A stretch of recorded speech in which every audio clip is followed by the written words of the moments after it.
ఎందుకంటే ఆ పిరమిడ్లో ఉన్న ప్రతి రాయి కూడా ముంగుర్తై ఉన్నది ఈరోజు వధువులోని ఒక్కొక్క విశ్వాసి.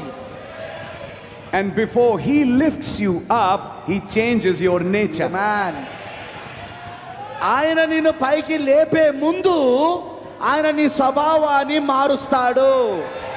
I hope you're understanding that. మీకు అది అర్థమవుతున్నదని నేను అనుకుంటున్నాను.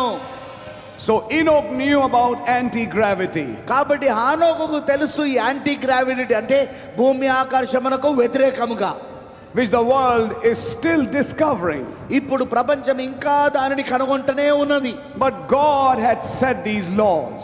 కానీ దేవుడు ఈ యొక్క చట్టాలన్నీ ఆయనే పెట్టి ఉన్నాడు. And as I move further in this message, you'll realize how little we are, in fact. మరి ఈ వర్తమానంలో నేను కొంచెం ముందుకు వెళ్తూ ఉన్నప్పుడు మీరు ఏం గ్రహిస్తారంటే అసలు మనం దేవుని ఎదుట ఎంత చిన్న